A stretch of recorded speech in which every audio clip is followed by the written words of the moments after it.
Good morning.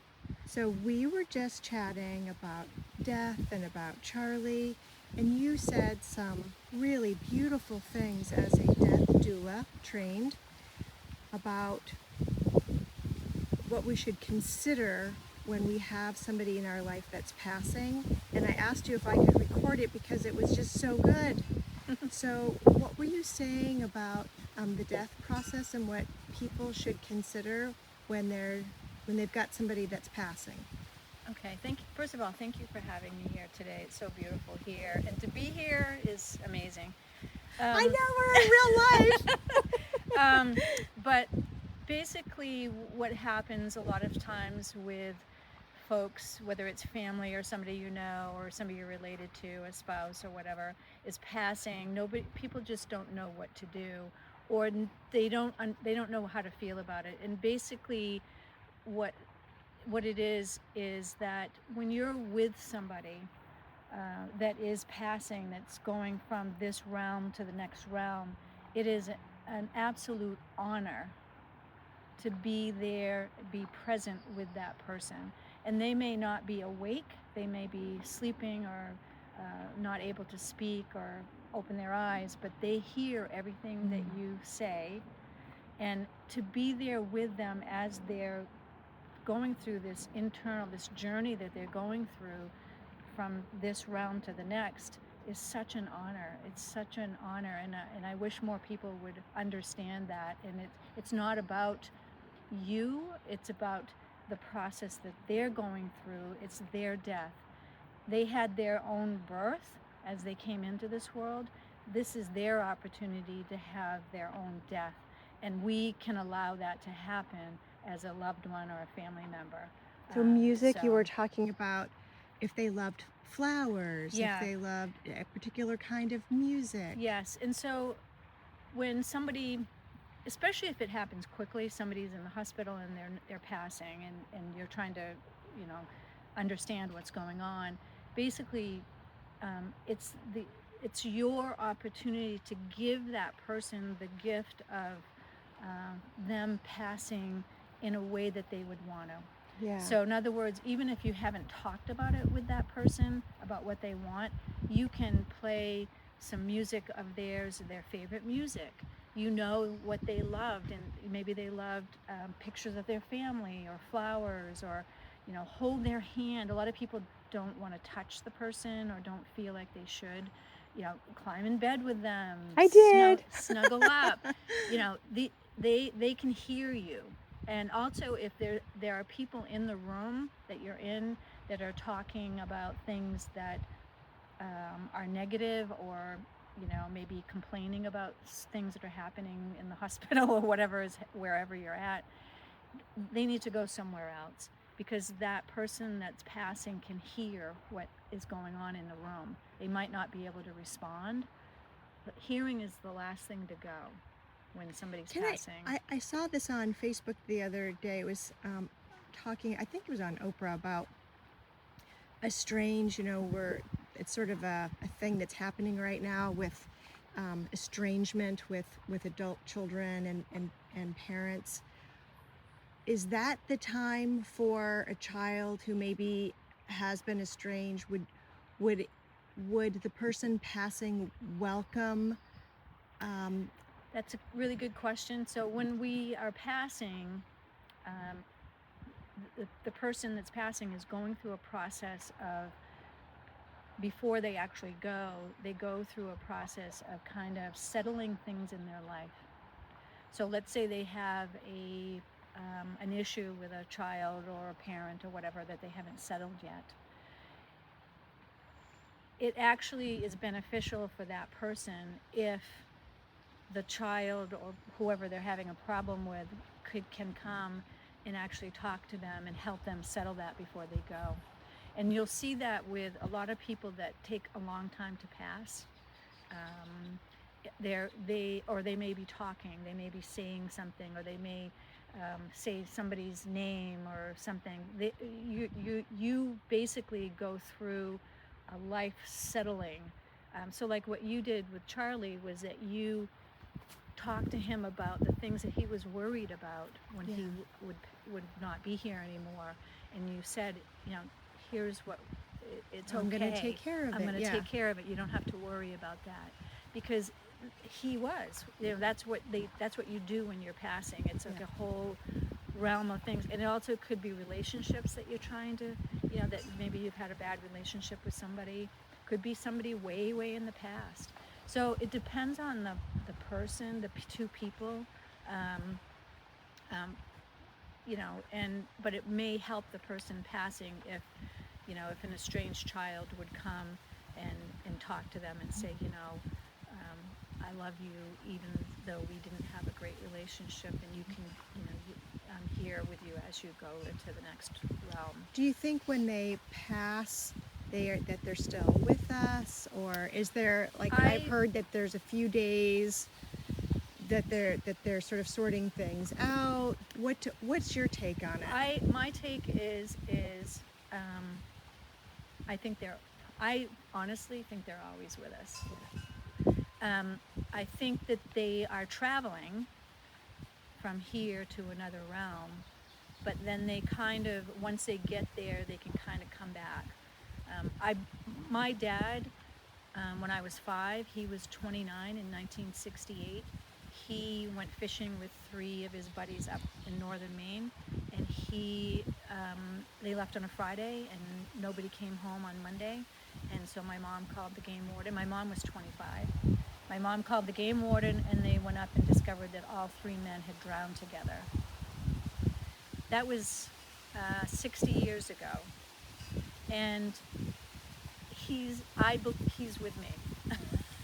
It never, you know, they don't just disappear, go away. Their spirits, they're here. So if somebody didn't get resolve, if parents and child or family members or friends or whatever, if they didn't have the opportunity to be with that person when they were passing, can they resolve that wound? I think so. And I do here's a too. really good example. My dad left in a hurry. I was 5, right? Yep. It took me a long time. I went through a meditation a few years ago where with a group, that I realized that I was really angry at my dad for leaving. It wasn't Yeah, his fault, but I right. was just a kid. Yep. I was really pissed. Yep. And that affected the decisions that I made in my life. Sure. And I was able to resolve that through this meditation, and resolve that anger that I had towards him for leaving me Yeah. as a kid. Right. And everything, you know, and I believe that you can. I think sometimes we need help doing that. Yeah. Whether it's with a shaman or whether it's with somebody that can take you through that kind of a meditation. Yeah. Where you can go in, you know, but I didn't even realize I was angry at him. Right. Until I was in that meditation, and I'm like, holy cow, I'm mad. Yeah. And I was able to be mad and get it out. Yeah. And ever since then, you know, things have been a lot easier in life for me, because I was able to resolve that. Yeah. Even something that I wasn't aware of. Right. Because I was just 5, so I didn't know. Right. And, you know, back in 1968, they didn't talk to kids about stuff like that. Yeah. Nobody talked about it, so I had to figure it all out. But so I think that can be resolved. And they can write a letter, Yeah. right? Like if somebody has passed and maybe you weren't with them or you didn't have that conversation, you can write a letter to the person that's passed. You can talk to them. You can talk to them. I talk to my dad all the time. Yeah. You know, all the time. I can feel Charlie here. Yeah. He's here right now. Yeah. He's trying to figure out how he can do a joke on us. Right. I know it. He's up to something. Right. That's so him. Yeah, and you know, I think, you know, getting an understanding about what death is, how to navigate someone's death with them, is such a beautiful process, in my opinion. And there's so many. I'm just astonished at how many people I've met, men and women, who have lost their partners. Yeah, right. I mean, it's just like, wow, man. lot. Everywhere I go, I've- there's just like, I had no idea. Yeah. You buy a blue car, suddenly, all of a sudden, I'm meeting all these people who've Yes. had loved ones pass, and it seems to be like a club, It's just like, It's wow. very interesting. It really is, because you lose a pet, you lose a child, you lose friends, you lose family members. There's just something about losing your mate. Well, we just talked about this a few minutes ago where I live in California. I just met a woman. I'm dog sitting for her. She has a doodle, and she just lost her husband 2 years ago to an accident. He was cutting down a tree, and it flipped back up and hit him in the head. And so grieving, we talked about grieving. Yeah. Pets will grieve the owners. So that's another thing that people don't realize. Right. And so if you lose someone that you love and your pet is acting strange, they're grieving. Yeah. But there's an example there of a woman. She's probably in her 50s, maybe mid to late 50s, and so she's lost her husband. It's been 2 years, but she's Lily, just now able. Lily did. Charlie's dog Lily. She grieved. Yeah. It's a thing, and it's a process. And here's the big news that people probably don't want to hear: grieving never stops when you've lost somebody. And I think we all have the idea that I'm going to go through a grieving process, and it changes. It changes. But I can tell you that it Yeah. never stops. Yeah. You don't ever stop grieving, but you can also change it into something. So at first it's heavy and you miss the person, and then it goes to, the person's always with me anyway. And if you accept that person into your life the way they are now, it enhances your life. Yeah. They're there to help you. They're your guides now. Yeah. They're your angels, and that's the way I look at it. But grieving never stops. I'm still grieving my dad. Yeah. 2 years later, my little brother, who was 8 months old when my dad passed, he was 3, had leukemia and passed away at the Boston Children's Hospital less than 3 years later. So I've had a lot of death. Grief. Yeah. At a young age. Yeah. And I look at death differently than a lot of other people do here in the U.S. I spent 5 months in Mexico. They have a very beautiful way of looking at death. They celebrate it. They celebrate the person. They celebrate, and that's what our jobs are for when somebody's passing, is to celebrate that person and give them the death that they wanted, or what you at least know them for. Yeah. And it takes, and here's the other thing I want to say is that takes action on our part. Right. It doesn't just happen. Yeah. What you produced in the hospital when Charlie was there happened because of your action. Yeah. You took action. Yeah. And a lot of people don't take action. They just do whatever the hospital tells them to do, and the person dies, and then obviously, there's no, and that. What you did also helps your grieving process. Right. And the celebration of life that we had was Yeah. amazing. You said something else too. You said that you said that people don't realize that they can bring the body home. Yes. So this is legal in every state. A lot of people don't know about it because people don't talk about death. But you're able to have your funeral at your own home or on your own property. You can't bury the body because that's usually not legal. But every state, it's legal to have the funeral. So basically, you basically go, you get the body, you would want to put it on ice, but you can actually do, a lot of people do like a shroud ceremony with candles and wrap the body. There's a special way to wrap the body when you're doing that, and have your own. You don't have to go to a funeral home. Yeah.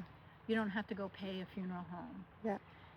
Then you can have the body transported to, if it's getting cremated, Yeah.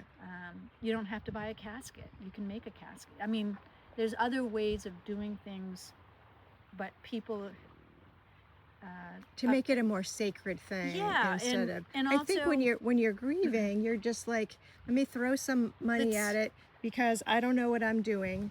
So and I'm trusting somebody else Yeah. to guide you, and And the the people who are guiding you have a vested interest. yeah, and honestly, the funeral homes they're there to help you. They do a good job, and a lot of times people are all clogged up in a lot of things are going on, so they're there. We'll take care of it, and that's great.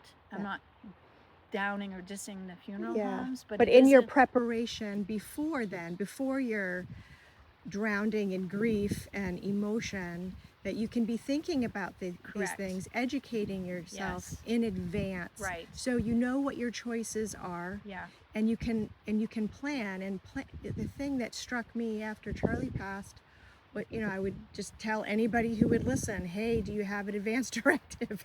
Hey, Correct. do you have you taken it out of a will and into a trust? And and people are like, no, I haven't done anything. Right. The most of the Nobody people has. done it, and No. it's like, man, you need to Yeah. think about this and plan for it. And so glad that Charlie's people came and that we were able to really celebrate him and laugh. Yeah. I had a swag bag for the people who came with like his favorite underwear, his favorite socks, a little cigar, a little bottle of tequila, a pack of cigarettes. So it was really a cool thing.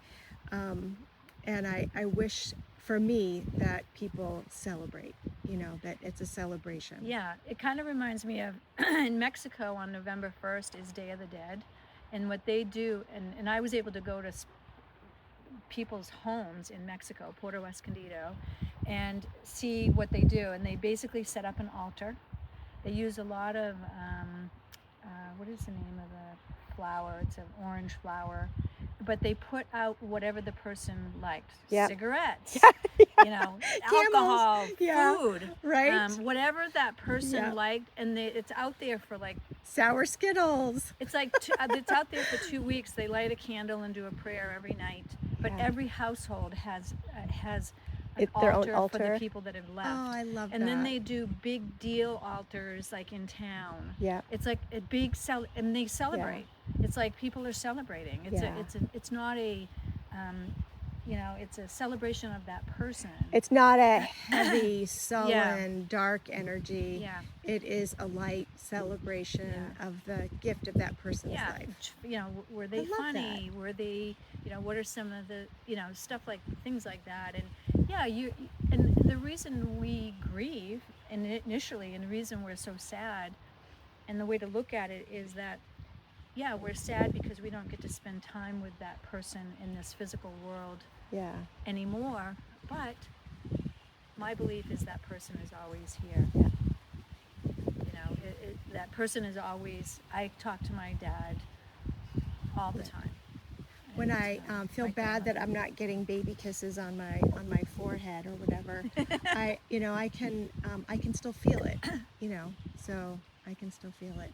Is there anything else before we end this that you wanted to add? I don't think so. I think I'm a certified death doula, and basically we help families through the death process, and also families that are, a lot of times what happens with families when somebody's dying is families start fighting and stuff like that. And so if people need help navigating that, they reach out to somebody that can help you work through all that. So how would they reach out to you or somebody else? And we can put this in the Facebook comments too. Yeah. But who would, how could they reach you or they somebody? They can reach me on Facebook. Okay. Yeah. All right. And then I can give them my personal number. Okay. And then we can have a discussion. Awesome. And that's the way that I would want to work this. And I because I think it's important. It is. It is important. And how people look at death and that whole process. I look at it totally different than most average Americans. because we haven't been taught that. We Right. were taught to be, afraid of it. No, people hate going to funerals. Right. Right. I would like to change that. And there are a group of people, death doulas like myself, who look at this in a different way. It's an honor to be with someone that's passing. It's Yeah. such an honor. Yeah. Like, it's like the most honorable thing. Yeah. And I really believe that. I do too. Yeah. Thank Thank you. you. Thank you. Yeah.